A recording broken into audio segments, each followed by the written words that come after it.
In Swahili, Mwalimu means teacher. It is therefore appropriate that the African people and most world statesmen address him as Mwalimu Nyerere. Julius Nyerere is among Africa's, indeed the world's, outstanding freedom fighters and leaders. The former school teacher who gave up teaching in 1955 to lead his country's struggle for independence freed Tanzania from colonial rule in 1961. In 1962, Nyerere became the first president of independent Tanzania. Though no longer president, as chairman of the all-powerful ruling party, Nyerere continues to be the major architect of modern Tanzania. He is also chairman of the South Commission and recipient of the Jawaharlal Nehru Award for Peace and Understanding. Chairman Nyerere invited members of the World Report team to fly with him in a special aircraft from the Tanzanian capital Dar es Salaam to Dodoma, 400 kilometers away, where he was to chair the monthly meeting of his party's Central Committee. The exclusive interview was conducted in Chamino, a village outside Dodoma, where Mwalimu stays whenever he is in this part of Tanzania. Last Sunday, looking for you in Dar es Salaam to work out the logistics of coming to Dodoma, which is 400 kilometers away, we ultimately found you in the local church praying. What role has religion played in your life, sir? I don't know. It is very difficult to answer. To answer that question, how do I answer it? I'm a convert to Christianity. I was converted at the age of 12. So if I could, if it was possible to foresee what kind of life, what kind of life I would have led without being converted to Christianity, and compare that with what I have become as a Christian, if the two would be different, it would be easy to say, you see, if I had not become a Christian, I would have, this is the kind of life I would have led. But I became a Christian, and this is what I am. So it is not easy, really, to say how it has affected, but obviously a major religion like Christianity must affect one's life, although it's not easy to pinpoint and say it has affected my life this way. But I believe in Christianity. It is so you try to live according to its principles, and when you break them, you say, well, but I think I have broken the Christian principle there. But I can't say more than that. Sir, at the Belgrade summit of the non-aligned, one school of thought was that in the fast-changing world, the non-aligned countries and the movement must shed its rhetoric on colonialism, imperialism, and so on, and join serious dialogue with the North for economic advance and dialogue among themselves. The other school of thought, of course, other view was that changing track at this point would be premature because, well, colonialism remains, I mean, so long as Namibia remains, and so on. What advice would you give? How would you intervene in this debate? Well, unfortunately, I did intervene. And the colonialism part is not simply Namibia. I wish it were simply Namibia.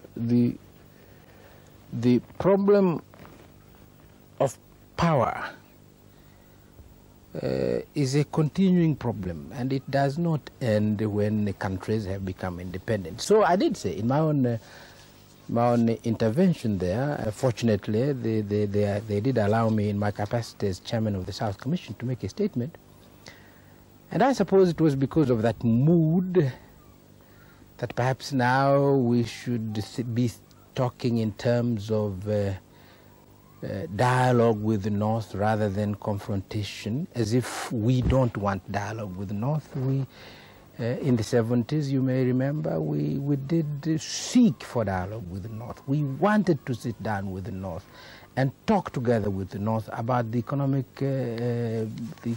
situation as it is, as it does affect the countries of the South. So I did say, because of that mood, I did say in my own intervention, I don't know whether I can remember the the exact phrase, but I warned the non-aligned movement that they must not think that that imperialism is dead, because imperialism is not dead. And supposing the non-aligned movement, all of us in the South, said, imperialism is dead. Supposing we took that position, there is no imperialism. Imperialism has died. Well, that does not kill imperialism. Imperialism is a reality. It's a question of power. And the use of power to dominate others has not gone. It is still there. So if you like, yes, I would like to, I want to see genuine dialogue between the North and the South. And we should not have unnecessary confrontation with the North and the South. But the North is powerful. The North uses its power, economic power, technological power, sometimes military power, to dominate the South. And when you have that kind of situation, the situation itself has within it the confrontation. It's not a subjective thing. The situation itself has confrontation in it, just as colonialism had confrontation in it within the colonized and colonizer. And today, the situation where the North is powerful and uses that power to dominate, to exploit the South, that situation has domination, has confrontation in it. It's not something subjective. So what is one to make of this word development? The purpose of life is the pursuit of happiness, or is the purpose of life the accumulation of wealth and the evolution of a consumer society?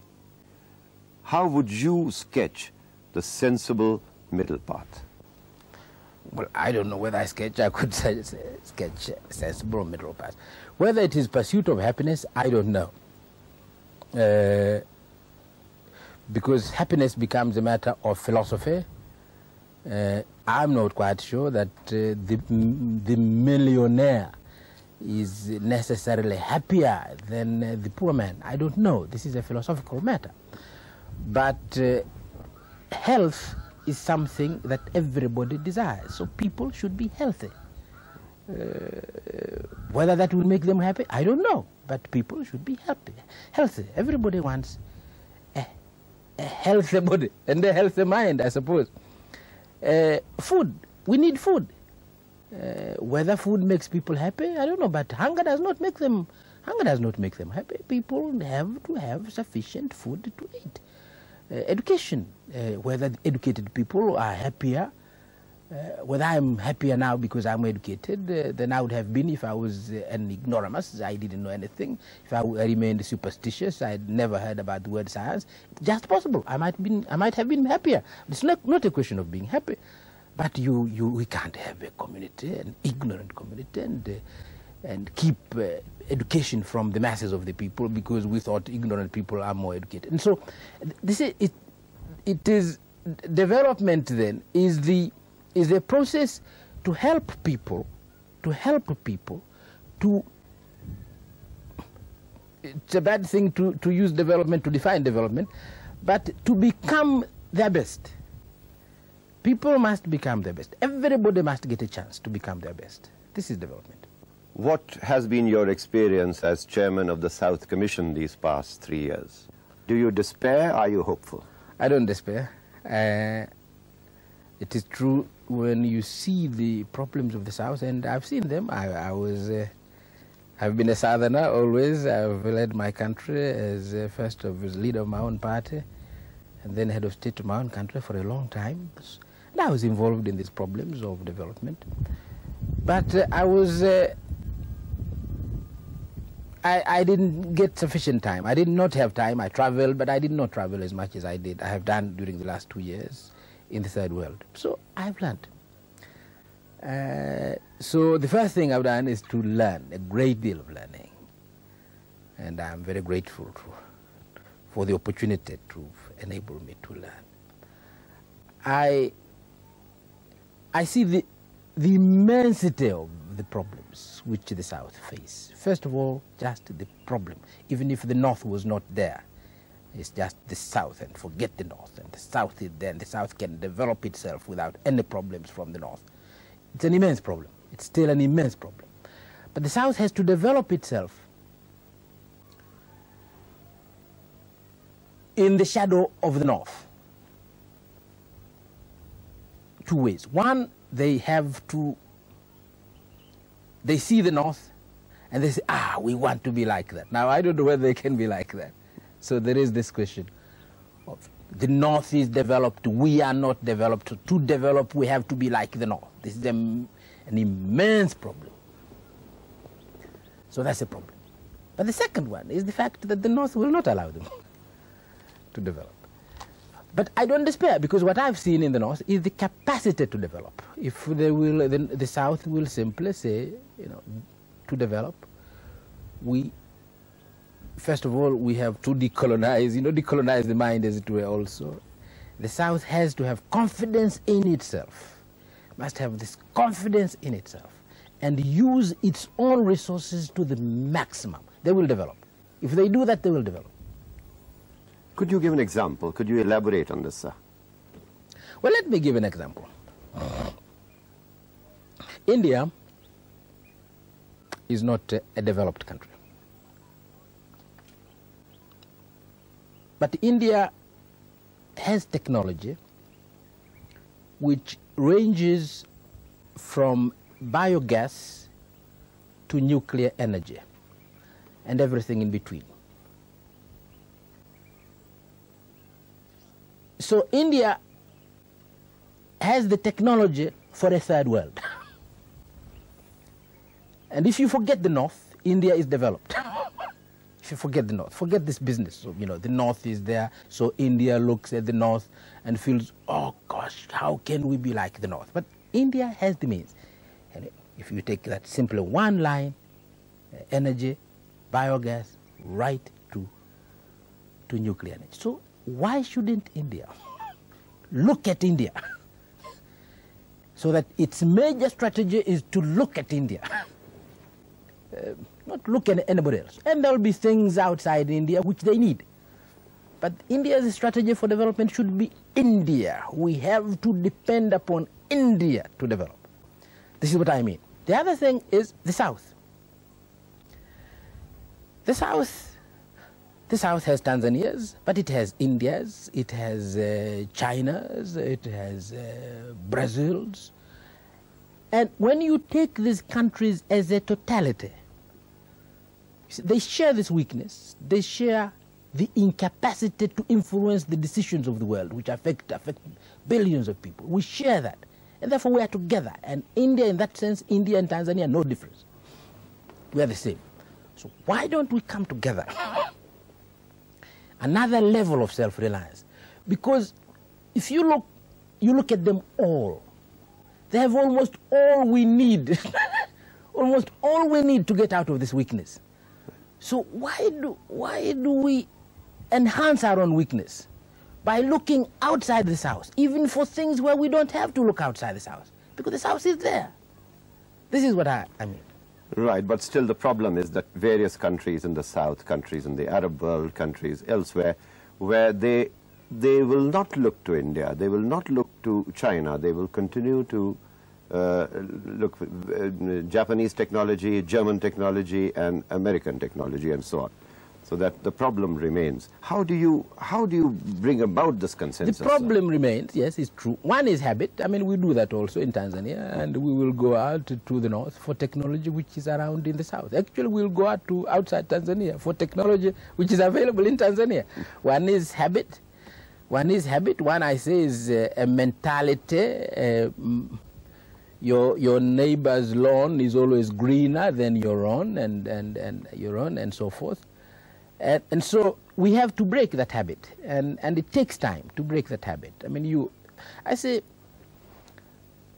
I was born under colonialism. I grew up under colonialism. The people did not really want colonialism. The people of Tanzania did not really want to remain colonial. But they were there. Colonialism was a reality, and they were victims of colonialism.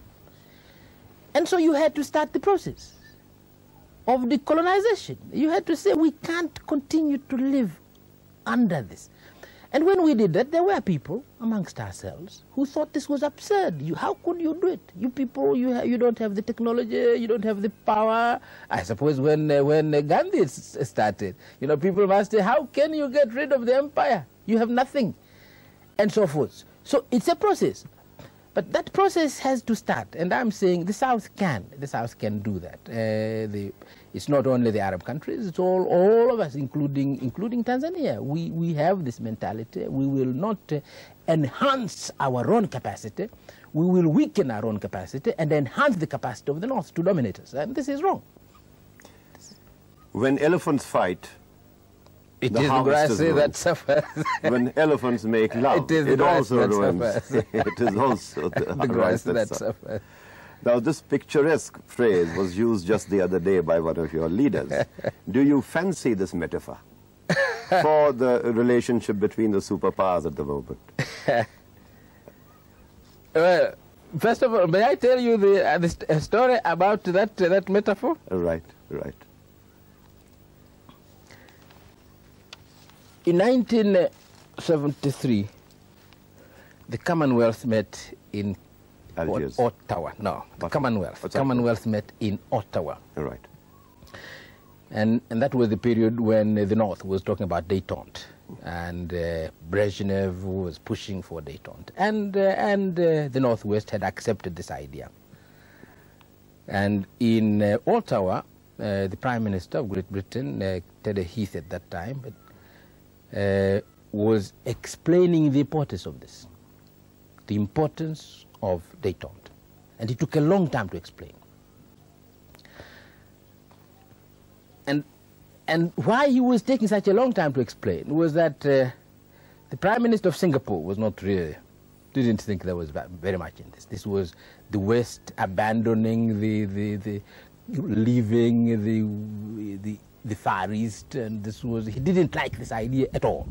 And Heath was taking a lot of time to explain the importance of this. And I thought, I must reassure this man. Why does he take such a long time to explain détente? So I said, Mr. Prime Minister, let me assure you, why do you take such a long time? We don't want trouble between the superpowers. What good does it do?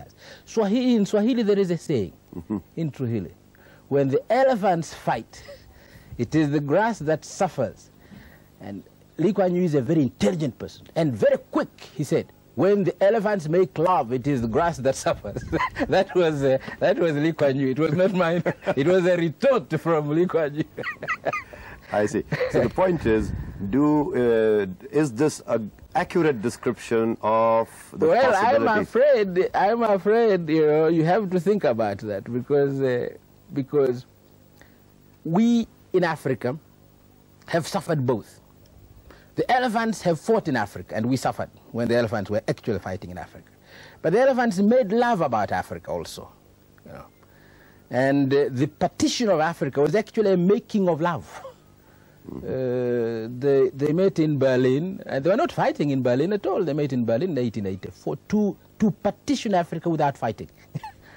And so, there is some truth in all these statements. There is an element of truth, and I think what people are trying to say is, yes, we would like the Northeast and the Northwest to stop their tensions, because that tensions now between the East and the West can be very dangerous to everybody, including the South. So we should welcome this, the making of love between the Northeast and the Northwest. But of course, you do say the North is very powerful. Supposing the North was to make love simply to dominate the South, well, I mean, this we have to say. What does this mean to us? What does it mean to us? It can mean peace, yes, but peace for what? Because peace is a product. I keep repeating this. Peace is a product of justice. How do you read the processes of perestroika and glasnost initiated by Mikhail Gorbachev in the Soviet Union? Do you see these processes with a degree of hope, or as a wise statesman, are you apprehensive? What is happening, what President Gorbachev have ushered into the present time, first of all, is the relation between East and West. And this is clear, and I think this is a good development. I think everybody of goodwill should encourage that, because it's a positive thing. Any kind of war now between the superpowers is unacceptable to everybody. So that is a trend which is fine. But the internal and what is happening internally, first of all, let me say I don't know what the kind of trend that is taking place in Eastern Europe. I can't say I understand what is going on, but let me say this. If the Soviet Union, the leadership, is saying, how can you have socialism without democracy? How can you call this democracy? How can you pretend that this is democracy? It's not possible to have socialism without freedom. Socialism should be the acme of freedom, not its opposite. Now, if perestroika or glasnost or whatever it is, I don't understand this. If the changes are intended to answer this question in a positive manner, I think that should be encouraged by every socialist, everywhere. Every socialist. I'm a socialist, and I don't want to be told, you know, you people, what kind of socialism is this? And socialism should really mean freedom. If these are the changes which are taking place in the East, they're freeing socialism. They're making socialism a free socialism. They're making socialism with a human face. And it's absurd that socialism should have anything but a human face. It is really ridiculous. Why should socialism have anything other than a human face? It is capitalism which should have an inhuman face, not socialism. So if that is what the change is intended to do, that should be welcomed. But there are those who believe, and especially in the West, those who believe what is happening in the West, in the East, is that the East is abandoning socialism. Now, if that were to be true, then as a socialist I would be very apprehensive. But if the idea is to free socialism from the strictures of Stalinism, then I'd feel quite happy. Now, the changes in the Soviet Union and in China, they do indicate that state control of the economy has not been good for the generation of wealth. And do you go along with that at least?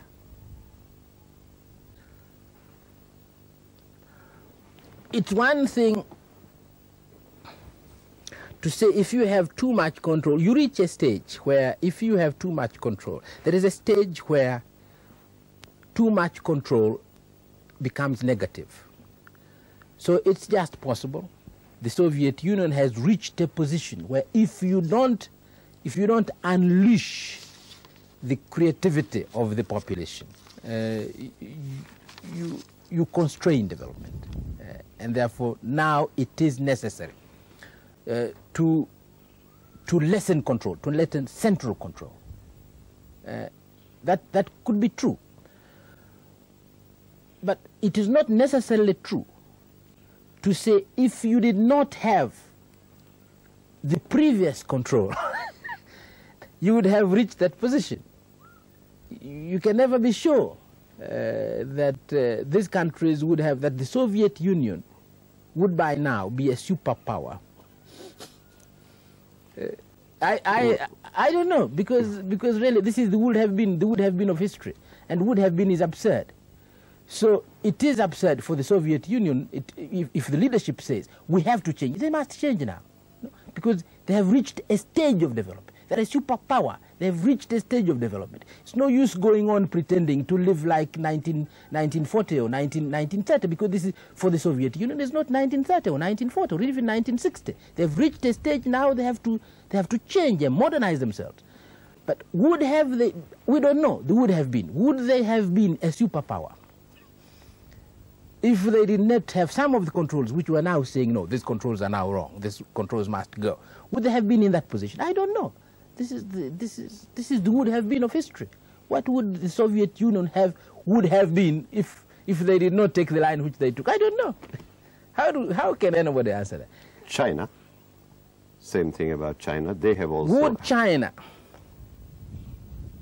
if China won its central position, China became China, really, real China, I'm told, I don't know, I'm not such a historian, but I'm told China had its first central authority since 1949. Its first central authority. China has a long history, yes, and there was always China, you know, but it never really had a central authority controlling the whole of China. You had warlords all over, and an emperor claiming to be the emperor over all China, but really with warlords all over. And China, this China we are talking today, is for a short time, very short time, tremendous central control. I don't know whether, I don't know whether if China had been loose, we would be talking about China today. Tanzania and other African states are single-party states. Are you opposed to a multi-party system for developing countries? Do you think a multi-party system can be inaugurated in a country like Tanzania? Oh yes. Oh yes, I did, my colleagues and myself, we established a single party system here, not from philosophy. I'm not committed to a single party as a philosophical tenet at all. For us, it was a practical thing. First of all, we did not have another party, and I was not going to create another party in order to please some people in the Western world that I couldn't have a democratic government without a second party. Where was I going to get a second party? I didn't have it. Our first elections, we used to have one party, and we had no elections in a sense, because our party used to be returned unopposed, no elections, because there was no other party. And so we established a single party by law. But since then, I was very pleased that we were a single party. Because many of these nations, India is lucky, but many of these nations now who preached to us about multi-parties in 1990, 1989, they were not built by multi-parties. They are monarchies, many of these countries. They are built as nations. They are not built on a basis of a multi-party system. They are built by families until they became nations. In Belgrade, yourself, Prime Minister Rajiv Gandhi and others discussed various ways in which you could assist the Namibian election process. What are the hurdles that you foresee where this kind of help is required? First of all, the political hurdles. We must not trust the South Africans. The South Africans have reached this position under pressure. They never wanted to leave Namibia. Even now, I'm not sure. All of us must watch them together. There are some people who simply want, they say, watch SWAPO. It's not SWAPO you want to watch, because SWAPO want free elections. They know they will win. If you have free elections, they know they will win. And they want the independence of their own country. The Commonwealth Summit is round the corner in October in Kuala Lumpur, where South Africa will presumably once again be center stage. What course of action do you recommend to get Mrs. Thatcher in line somewhere? It would be, I can't try to give advice to anybody to get Mrs. Thatcher in line, because nobody can get Mrs. Thatcher in line except Mrs. Thatcher.